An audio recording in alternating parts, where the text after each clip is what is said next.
बहुत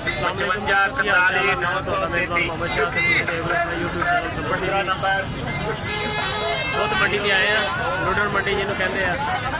देखते हैं मंडी के रेट शेट लाइक कमेंट शेयर लाजमी। जो नहीं अपने चैनल पर नवे हैं चैनल को सबसक्राइब कर दो, मेहरबानी बेल आइकन प्रेस कर दो ताकि जो भी वीडियो लाई है भरावान करते हैं मंडी विजिट। इंशाल्लाह देखते हैं रेट शेट की सूरत है। कितने पैसे मंगी खड़ रहे?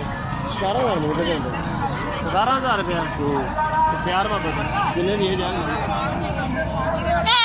लाया मैं रवात।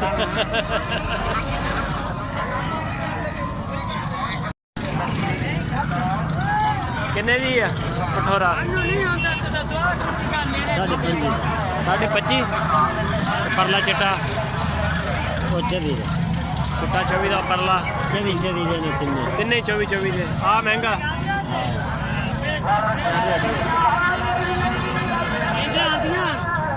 ਇਹਦਾ फाइनल की होएगा पहले नंबर? हुक्म करोगे किन्ने का पाना तो फिर भी कोई तू मैंने को पता ही लगे तो तू मंगदा की है पिया? 5.5 25.5 मक्खी चीने का जी 25.5 किन्ने दी है पहली जोड़ी? हाँ 36 बकरा बकरियां बकरे 36,000।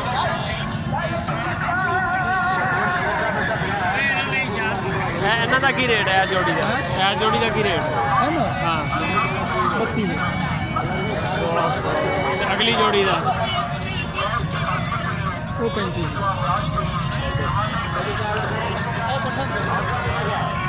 ਇਹਨਾਂ ਦਾ ਕੀ ਰੇਟ ਆ ਪੱਠਾ ਦਾ? ਆ ਪਹਿਲੀ ਦਾ ਕੀ ਰੇਟ? ਇਹ ਤਿੰਨੇ ਇਕੱਠੀਆਂ ਨੇ। ਚੱਲ ਤਿੰਨਾਂ ਦਾ ਇਕੱਠੀਆਂ ਦਾ ਦੱਸ। ਛੋਟੇ ਸਾਈਡ ਦੇ ਹੱਟੀ 13,500 ਰੁਪਏ। ਕੀ ਹੈ ਪਿੱਛੇ ਦੇ ਬੱਚਾ ਬੱਕਰਾ ਬੱਕਰੀ ਆ? ਹੈਂ ਪੱਠਾ ਦੋਨੇ ਕੀ ਮੁੱਲ ਆ ਬੱਕਰੀ ਦਾ? ਮੁੱਲ ਕੀ ਹੈ ਇਹਦਾ ਬੱਕਰੀ ਦਾ? ਮੁੱਲ ਲਈ ਆ ਕਿੰਨੇ ਦੀ ਲਈ ਹੈ? 14,500 ਦੀ। ਡੈਡੀ ਆ ਡੈਡੀ ਬੱਕਰੀ ਆ ਜੀ। ਇਹ 2 ਬੱਚੇ ਆ ਇਹਦੇ।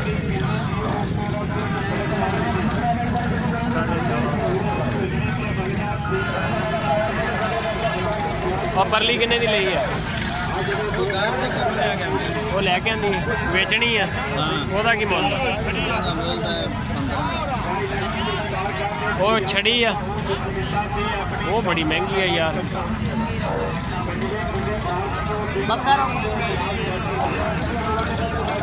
15,000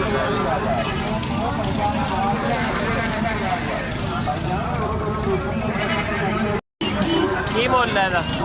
मुल की है? 15,000 जी। 15,000 रुपया कीमत है जी। कितने पैसे मांग रहे हैं? 11,000 रुपया। तड़ा ओरिजिनल तो नहीं है? ओरिजिनल तो नहीं है? मैं करा सको प्यार मोहब्बत।